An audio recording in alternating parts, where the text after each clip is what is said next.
नमस्ते दोस्तों, स्वागत है आपका आरपी स्टोरी चैनल पर। तो जुड़िए हमारे साथ और सुनते रहिए आरपी स्टोरी, जहां हर कहानी है आपके दिल के करीब।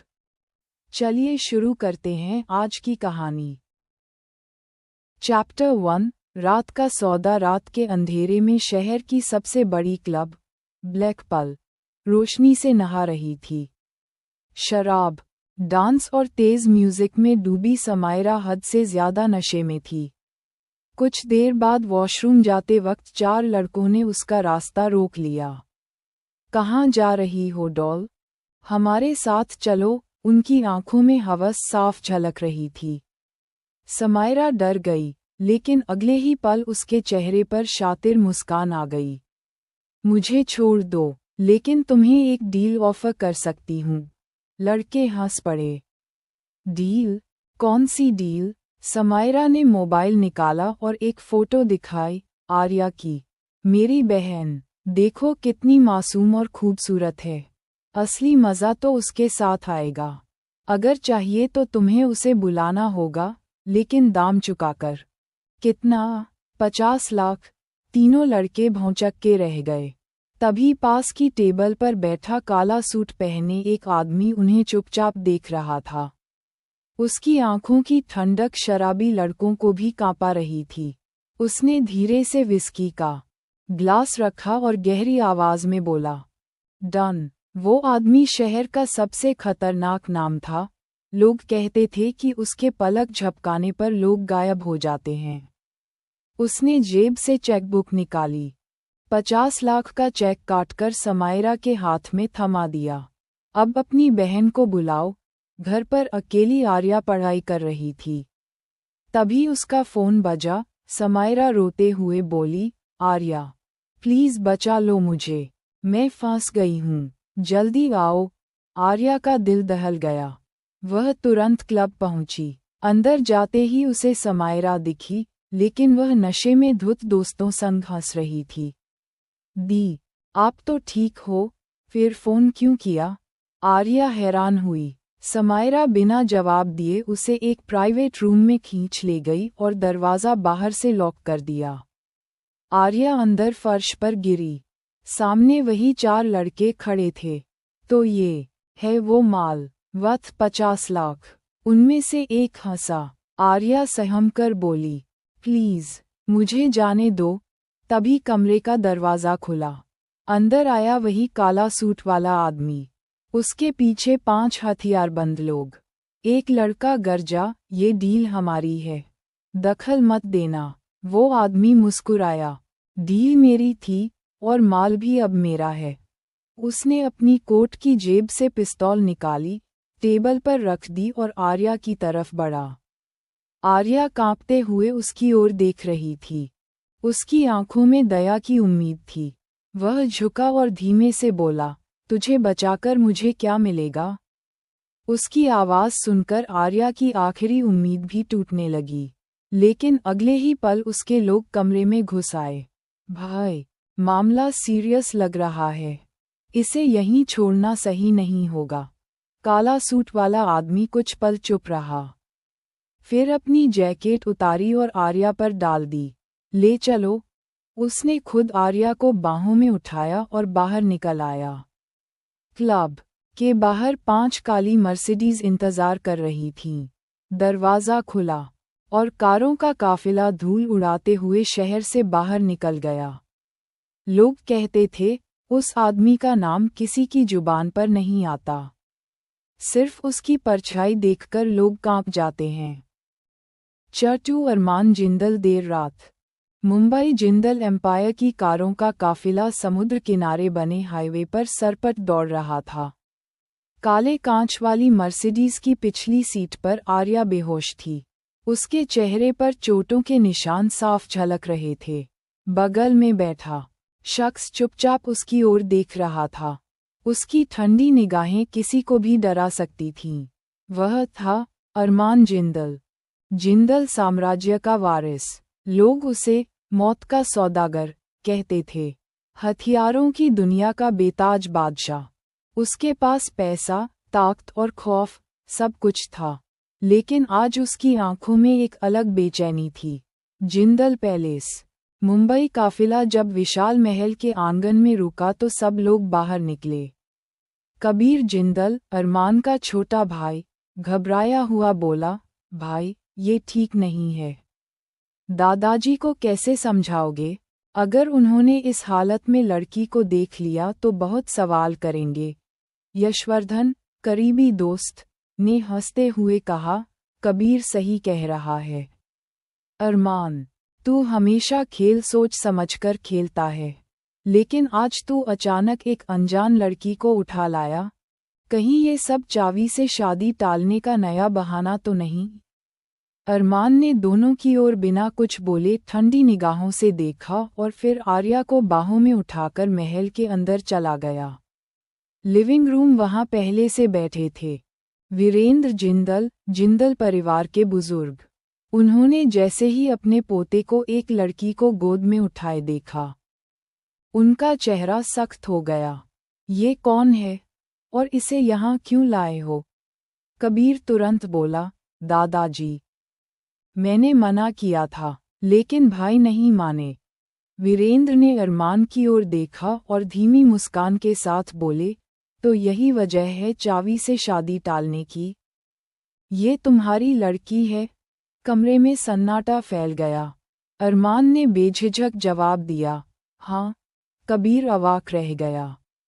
उसे हमेशा लगता था कि अरमान को किसी में दिलचस्पी ही नहीं, लेकिन आज उसके हाँ बोलते ही सब कुछ बदल गया। वीरेंद्र ने सख्ती छोड़कर नरमी से कहा, अगर यही तुम्हें पसंद है तो शादी इसी से होगी। मुझे परवाह नहीं कि ये कौन है, मुझे तो बस अपना परिवार आगे बढ़ता हुआ देखना है। उस रात अरमान का कमरा। अरमान ने आर्या को अपने कमरे में ले जाकर सानिया, महल की नौकरानी, को आदेश दिया, इसका ध्यान रखना। कोई ज़रूरत हो तो मुझे बताना। कुछ देर बाद सानिया घबराई हुई लौटी। सर, इस लड़की पर बहुत जुल्म हुए हैं। इसके शरीर पर ताज़ा चोटों के निशान हैं। लगता है इसे हाल ही में बुरी तरह पीटा गया है। अरमान की आंखें गुस्से से लाल हो गईं। उसने तुरंत फ़ोन उठाया और डॉक्टर रिद्धिमा को बुला लिया। डॉक्टर रिद्धिमा जब आधी रात को पहुंची तो चौंक गईं। अरमान, सबको लगता था तुम औरतों से दूर रहते हो, और यहाँ तुम्हारे कमरे में एक लड़की। अरमान ने सख्त लहजे में कहा, डॉक्टर, इलाज पर ध्यान दो, सवाल बाद में। Study room. अरमान वाइन का ग्लास हाथ में लिए खिड़की से बाहर देख रहा था। उसके दिमाग में एक नई चाल बुन रही थी।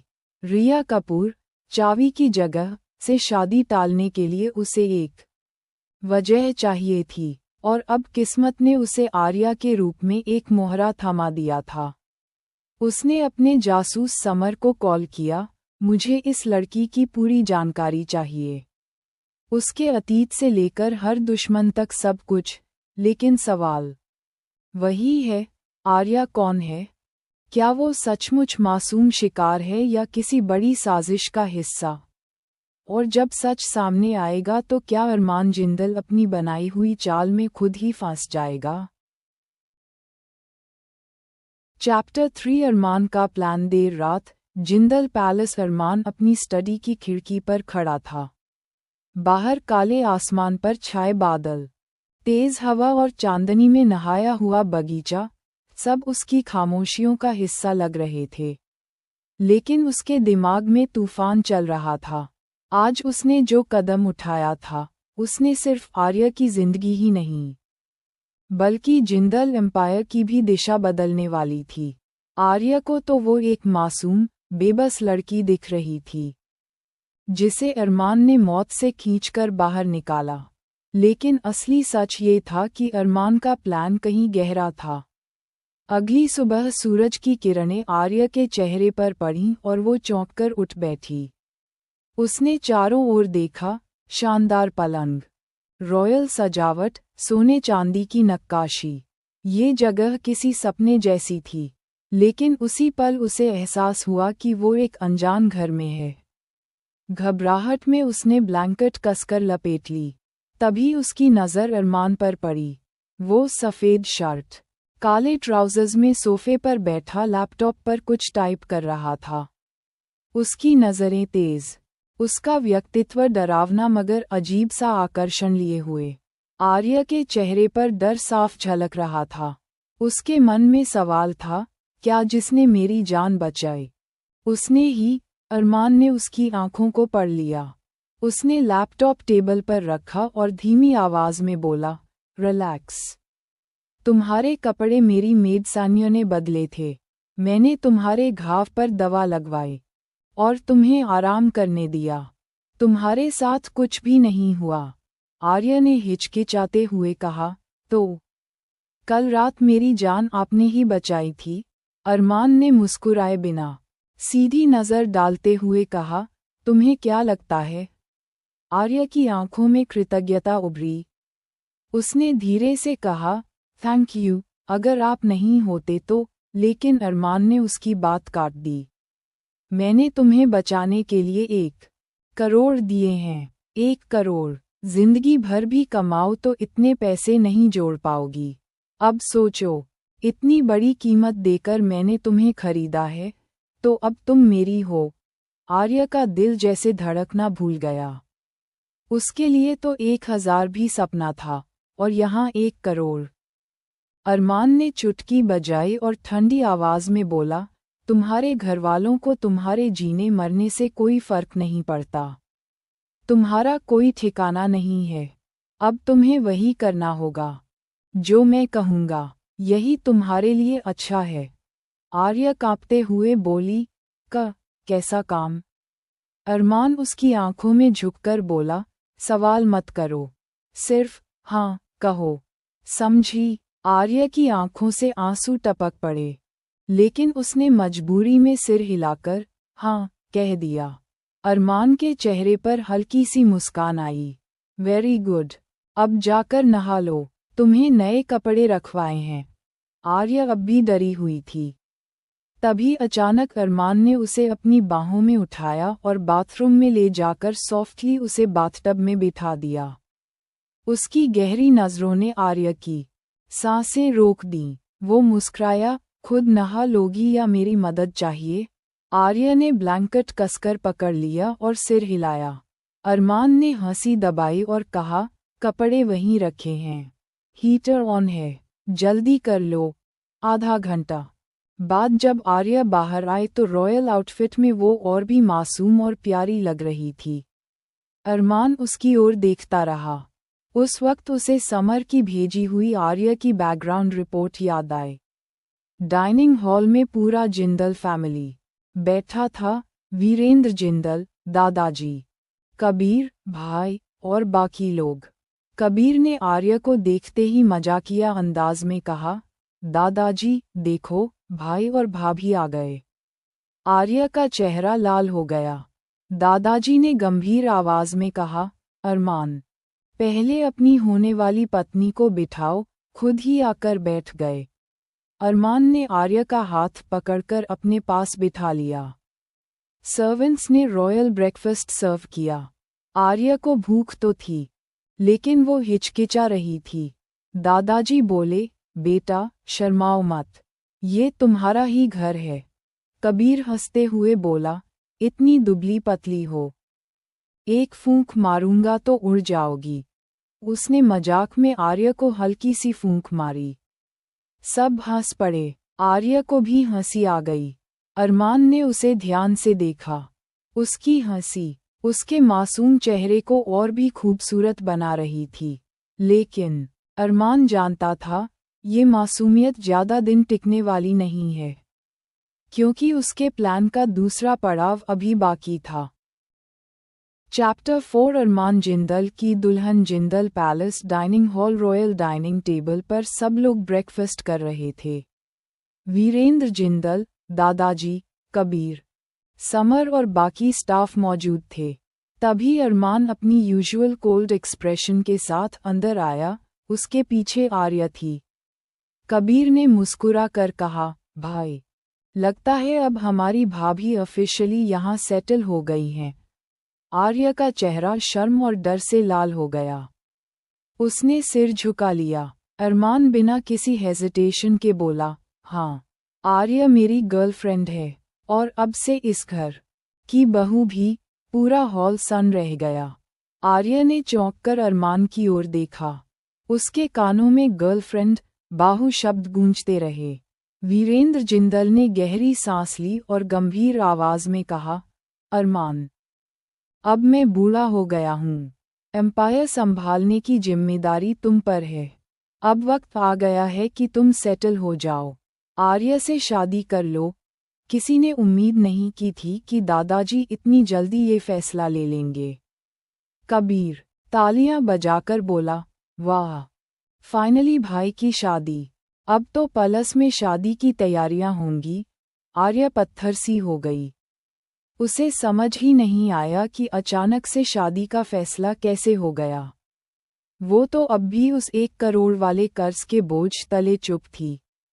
अगले ही दिन पैलेस का रॉयल मंडप शाही साज सज्जा, महंगे फूल, सिक्योरिटी गार्ड्स चारों ओर, मीडिया और बिजनेस एसोसिएट्स को बाहर ही रोक दिया गया था। अंदर सिर्फ फैमिली और क्लोज मेंबर्स मौजूद थे। आर्य लाल जोड़े में बैठी थी। उसके माथे पर नाजुक सा माथा पट्टी, हाथों में भारी कंगन और गले में सोने का सेट था। सब कुछ इतना रॉयल था कि वो खुद को किसी ड्रीम में महसूस कर रही थी। मगर उसकी आंखों में सवाल थे, ये सब इतनी जल्दी कैसे हो रहा है? मैं क्यों कुछ बोल नहीं पा रही? क्या सच में अब मेरी जिंदगी हमेशा के लिए बदल गई? अरमान अपने ब्लैक शेरवानी में बेहद रौबदार लग रहा था। उसकी पर्सनालिटी से ही सबको माफिया बॉस वाली वाइब आ रही थी। उसने आर्य की ओर देखा, एक ठंडी नज़र से, जैसे उसे याद दिला रहा हो कि तुम मेरी हो, और ये सब मेरी शर्तों पर हो रहा है। फेरे पूरे हुए। पंडित ने, अब आप दोनों पति पत्नी हुए, कहा। आर्य ने सिर झुका लिया। मंगलसूत्र पहनाते वक्त अरमान ने जानबूझकर एक खास डिजाइन बनवाया था, गोल्ड चेन में छोटा सा पेंडेंट, जिस पर आज खूबसूरत अक्षरों में लिखा था। आर्य ने उसे हैरानी से देखा। उसे ये भी नहीं पता था कि अरमान का नाम क्या है। शादी के बाद अरमान्स बेडरूम आर्य रॉयल ज्वेलरी में सजी, भारी दुपट्टा लिए पलंग पर बैठी थी। उसकी आंखें बार बार उस मंगलसूत्र के पेंडेंट पर टिक रही थीं। आज ये क्या है? तभी दरवाज़ा खुला। अरमान अंदर आया। उसके चेहरे पर वही यूजुअल माफिया वाला भाव था, कोल्ड, डोमिनेटिंग। वो उसके पास आया और आर्य की कलाई पकड़कर बोला, क्यों बार बार उस मंगलसूत्र को देख रही हो? समझ नहीं आ रहा। आर्य चौंककर उसकी ओर देखने लगी। अरमान ने उसके चेहरे के करीब आकर धीमी आवाज में कहा, ये आज अरमान जिंदल के इनिशियल्स हैं। अब याद रखना आर्य, तुम सिर्फ और सिर्फ अरमान जिंदल की हो। आर्य का दिल जोरों से धड़कने लगा। उसका नाम सुनकर उसे लगा जैसे उसकी जिंदगी का पजल पूरा हो गया हो। अरमान ने आगे कहा, मैंने तुम्हारे कॉलेज के डीन को तुम्हारी 2 हफ्तों की लीव एप्लीकेशन भेज दी है। अब तुम जिंदल पलस की बहू हो। तुम्हारी दुनिया अब यही है। उसकी आवाज और भी कड़क हो गई। और एक बात अच्छे से याद रखो आर्य, अगर तुमने मुझे धोखा देने या छोड़ने की सोची भी, तो मैं खुद नहीं जानता कि तुम्हारे साथ क्या करूँगा। लेकिन इतना तय है, ये दुनिया तुम्हें कहीं भी सेफ जगह नहीं दे पाएगी। आर्य कांप गई। उसके होंठ सूख गए। उसने सिर्फ सिर झुका दिया। अरमान ने फाइल्स उठाईं, लैपटॉप खोला और टेबल पर बैठ गया। जैसे शादी कोई बड़ा इवेंट ही न हो, बस एक डील हो। अगली सुबह जिंदल पैलेस, सुबह का सूरज खिड़कियों से छनकर अंदर आ रहा था। आर्य अब भी गहरी नींद में थी। अरमान सोफा पर बैठा कॉफी पीते हुए लैपटॉप पर काम कर रहा था। उसकी फाइल्स नीटली कॉफी टेबल पर रखी थीं। तभी अचानक एक जोरदार धड़ाम की आवाज हुई। आर्य पलंग से गिर गई और दर्द में चीख उठी, आ! बाहर खड़े कबीर अर्नव, समर और बाकी लोग दूर तक दौड़े, मगर रुक गए। कबीर हंसते हुए बोला, अब भाई की शादी हो गई है। ऐसे ही मुंह उठाकर अंदर जाना मतलब उनकी प्रिवेसी डिस्टर्ब करना। अर्नव ने कहा, आई थिंक ये चीख किसी और मामले की है। कारण हंसते हुए बोला, अरे छोड़ो, सब जानते हैं भाई कितने अनरोमांटिक हैं।